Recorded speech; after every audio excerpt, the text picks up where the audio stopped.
selecting this book for learning English. After a long experience and research on lakhs of students, this book is scientifically designed to cater the need of the common people. This book is based on memory concept, thought development and other various concepts to make your learning easier. Friends, for effective learning, you have to follow two things.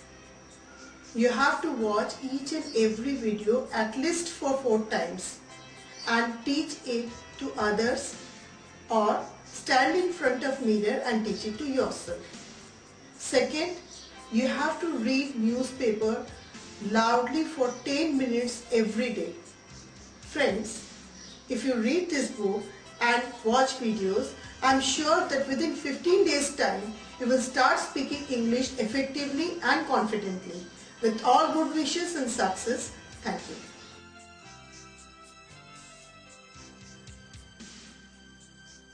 Hello students. Hello. Students, first of all बहुत congratulations because आप अंग्रेजी सीख रहे हैं, और जानते हैं आप अंग्रेजी आज विश्व भर की सबसे लोकप्रिय भाषा मानी जाती है. एंड आई एम श्योर आप इस सेंटेंस से ये भी समझ चुके हैं कि अंग्रेजी भाषा अत्यंत ही सरल भाषा है, इसीलिए तो दुनिया भर में जानी जाती है. पर हम भारतीयों को अंग्रेजी भाषा थोड़ी क्लिष्ट लगती है, क्योंकि भारतीय भाषा और अंग्रेजी भाषा में एक बेसिक अंतर है. जानना चाहते हैं वो अंतर क्या है? तो चलिए चैटर्जी सर से पूछते हैं. Hello sir. हेलो. तो स्टूडेंट्स, हिंदी और इंग्लिश भाषा के अंदर एक जरा सी अंतर है. हम लोग जब हिंदी में बातें करते हैं, राम बाजार जाता है, मैं पढ़ता हूँ, पापा ऑफिस जा रहा है, मम्मी खाना पकाएगी.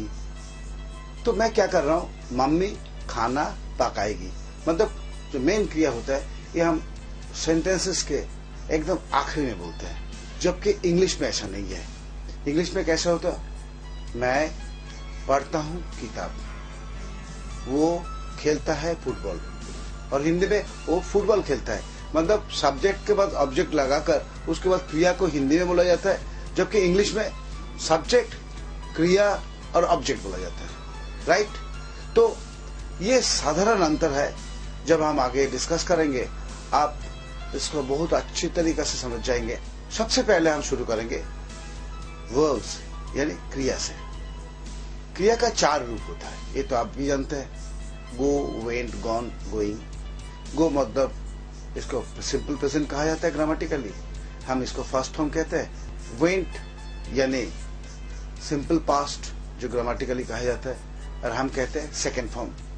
गॉन यानी पास्ट पार्टिसिपल, हम उसको थर्ड फॉर्म कहते हैं. एंड गोइंग मतलब present participle. So first form, second form, third form, fourth form, simple present, simple past, past participle and present participle, ये 4 रूप होता है. Go, went, gone, going. Think, thought, thought, thinking. Play, played, played, playing. Laugh, laughed, laughed, laughing. Okay. So इस तरीके से हर एक क्रिया का 4 फॉर्म्स होता है, और क्रिया को डिफरेंट टाइप से भाग किया जाता है, जिसमें से आज हम आपको 2 भाग अभी सिखा रहे हैं, और जो बहुत इम्पोर्टेंट है क्योंकि आगे इंग्लिश सीखने में ये 2 फॉर्म्स को आपको याद रखना पड़ेगा. एक होता है ट्रांजिटिव, एक होता है इंट्रांजिटिव वर्ब्स. ट्रांजिटिव वर्ब्स वो वर्ब्स होता है जिसमें हमेशा एक ऑब्जेक्ट का जरूरत पड़ता है, अदरवाइज वो अधूरा क्रिया हो जाता है. जैसे कि मैं देखता हूँ, मैं सुनता हूँ, मैं पढ़ता हूँ. क्या पढ़ते हो, क्या सुनते हो, क्या देखते हो, इसके लिए एक ऑब्जेक्ट का जरूरत पड़ता है. जैसे मैं पिक्चर देखता हूँ, मैं रेडियो सुनता हूँ, मैं किताब पढ़ता हूँ. ये रेडियो, किताब, ये सब होता है ऑब्जेक्ट. ये ऑब्जेक्ट बिना ये क्रिया अधूरा रहता है. तो इस टाइप का कुछ क्रियाएं होता है, और कुछ क्रिया ऐसा होता है जिसमें ऑब्जेक्ट का जरूरत भी पड़ता है. जैसा गो, मैं जाता हूँ, कहाँ जाता हूँ, ये होता है, मगर क्या जाता हूँ ये नहीं होता है. I sleep, I laugh. तो इस टाइप का जो क्रियाएं होता है, गो, काम, रन, वॉक, लव, इसको इंट्रांजिटिव वर्ब्स कहा जाता है. ओके, आज यहाँ तक ही. तो फ्रेंड्स, अब आप भारतीय भाषा और अंग्रेजी भाषा में अंतर समझ चुके हैं. मिलते हैं अगले चैप्टर में।